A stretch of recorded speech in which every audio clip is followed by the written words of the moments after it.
ஒரு கண்டத்தின் செல்வாக்கு என்பது அதனுடைய பொருட்கள் மற்றும் அதனை சார்ந்திருக்கக்கூடிய மக்களின் தன்மை மற்றும் அவர்களுடைய எந்த விதமான இணைக்கக்கூடிய பெரிய பாலங்களாக இருந்தாலும் சரி, அல்லது அதன் உட்பொருள் கொண்டு பல விதமான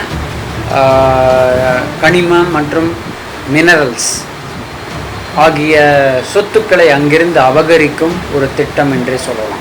என்னங்க ரொம்ப காம்ப்ளிகேட்டடாக பேசிகிட்டு இருக்கேன்னு நினைக்கிறீங்களா? இன்றைய வீடியோ பதிவு நேற்றைய சொன்னது போல் ஆர்க்டிக் கண்டத்தை பற்றிய ஒரு விஷயம். நான் இப்போ பேசின முதல் ஸ்டேட்மெண்ட்டை சில பேர் புரிந்து கொள்வார்கள், பல பேருக்கு புரியாமல் இருக்கலாம். என்னுடைய விஷயத்தை நான் ரொம்ப சிம்பிளாக சொல்கிறேன்.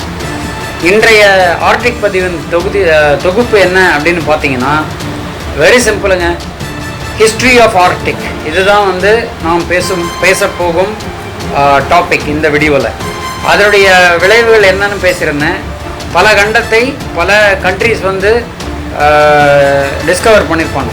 ஆனால் ஆர்க்டிக் கண்டத்தை பற்றிய விஷயம் என்ன அப்படின்னு பார்த்தா, மினரல்ஸ், நேச்சுரல் ரிசோர்ஸஸ் மற்றும் பல வகையான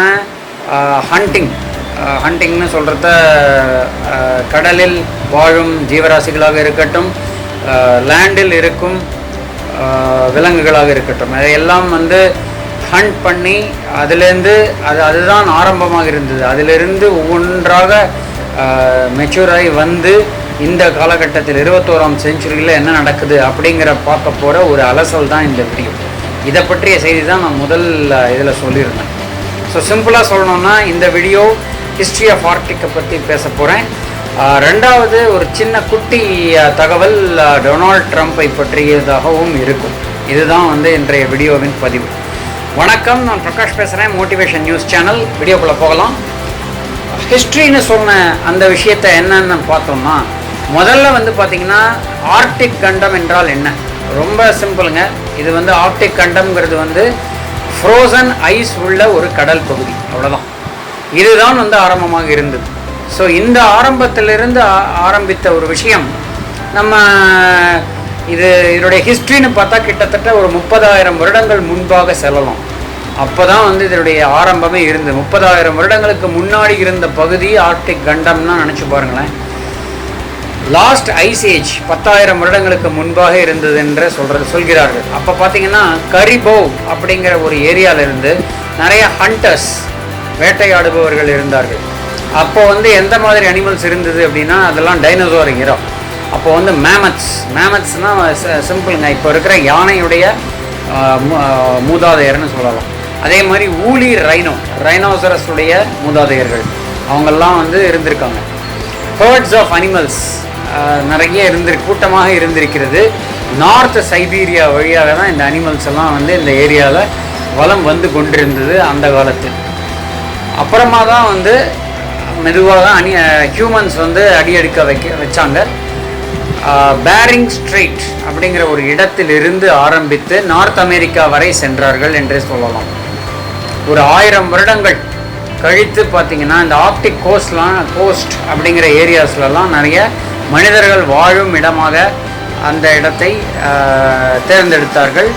எக்ஸ்பர்ட் ஹண்டர்ஸ் இருந்தாங்க. வேல்ஸ், வால்ரஸ் மற்றும் சீல் அப்படிங்கிற அனிமல்ஸ் எல்லாம் வேட்டையாடி கொண்டு போகிற ஒரு பழக்கத்தை கொண்டிருந்தார்கள். இது ஆதிகால ஹிஸ்ட்ரி.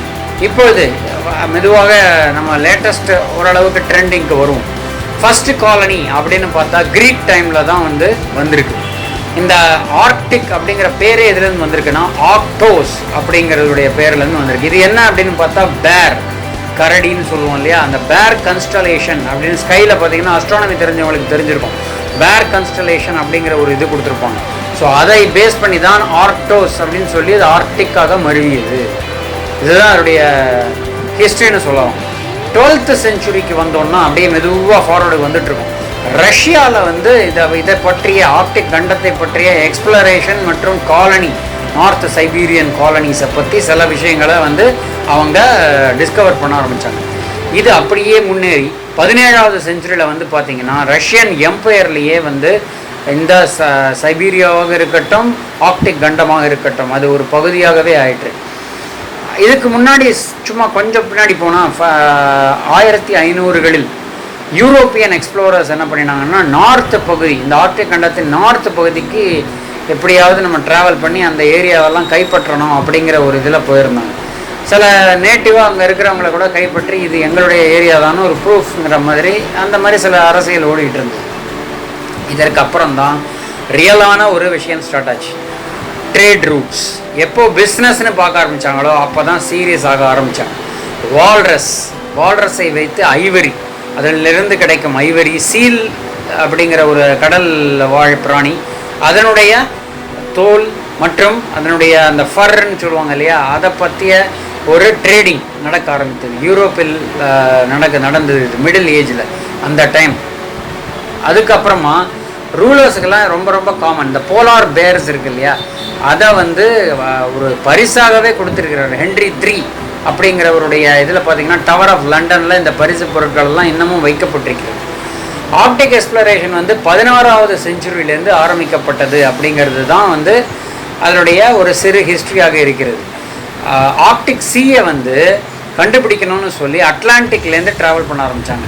இது எதனால் அப்படின்னு பார்த்தீங்கன்னா ட்ரேடை வந்து ஏஷியா, பிரிட்டன், டச், நார்வேயன், ரஷ்யா மற்றும் டேனிஷ் அட்வென்ச்சரஸ் வந்து 4 செஞ்சுரியாக டைம் ஸ்பெண்ட் பண்ணியிருக்காங்க. இதில் எப்படியாவது இந்த ரூட்டை கண்டுபிடிச்சி அந்த ஐஸுகளை உடைத்து அதன் மூலமாக ஒரு ரூட் போட்டு எப்படியாவது ஒரு லேண்டை கேப்சர் பண்ணுறது மட்டும் இல்லாமல் ஒரு ரூட், பிஸ்னஸ் ரூட்டு ஃபார்ம் ஆகிடும். ஆனால் அது எல்லாமே தோல்வியில் முடிந்தது. ஏன்னா ஐஸை ஸ்மாஷ் பண்ண முடியாத ஒரு நிலைமையில் இருந்தாங்க. ட்ரை பண்ணாங்க, ஒன்றுமே கிடைக்கல. அதுக்கப்புறம் பார்த்தீங்கன்னா லார்ஜ் ஸ்கேல் கமர்ஷியல் வேல்ஸுடைய அந்த இதிலிருந்து வேல் எண்ணெய் மற்றும் போனை வைத்து பலவிதமான கமர்ஷியல் வேல்யூ பார்த்தாங்க. வால்ரஸை வந்து ஹண்ட் பண்ணாங்க. அதோடைய வால்ரஸுடைய டஸ்க்கு யானை தந்தம் போல் வால்ரஸ் தந்தம். இது 1600 1600s நடந்தது. இது நிறைய ஃபார்ச்சூன் வரும்னு சொல்லி 1900 பார்த்தீங்கன்னா ஆர்க்டிக் மெரைன் அனிமல்ஸுடைய பாப்புலேஷனை குறைந்து விட்டது. அப்புறமா போவ் ஹெட் வேல் அப்படிங்கிற அந்த எண்ணெய் எடுத்தார்கள் அல்லவா, அந்த இதில் வந்து அவங்களுடைய பாப்புலேஷனும் கணிசமாக குறைந்தது என்றே சொல்லலாம். இதுக்கப்புறம் 1818 1818லேருந்து 1845 வரைக்கும் நார்த் வெஸ்ட் பேசேஜை கண்டுபிடிக்கணும்னு சொல்லி பிரிட்டிஷ் நேவி ட்ரை பண்ணாங்க.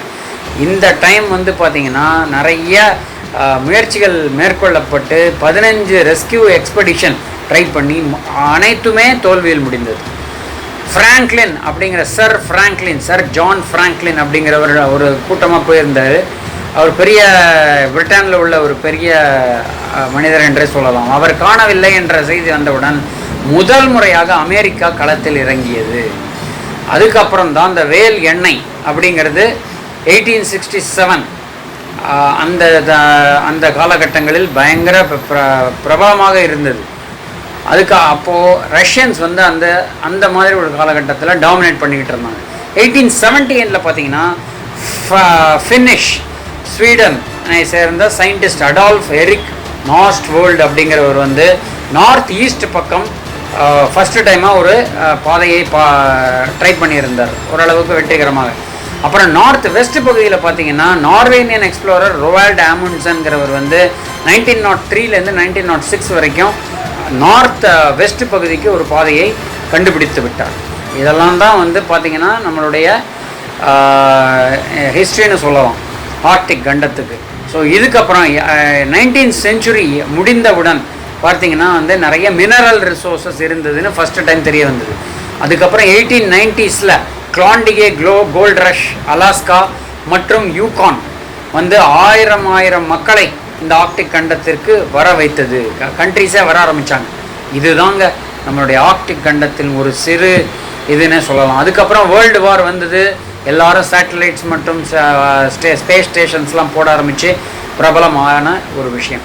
இதுதான் ஒரு சுருக்கமாக சொன்ன போனால் இதுதான் ஹிஸ்ட்ரி ஆஃப் ஆர்க்டிக்.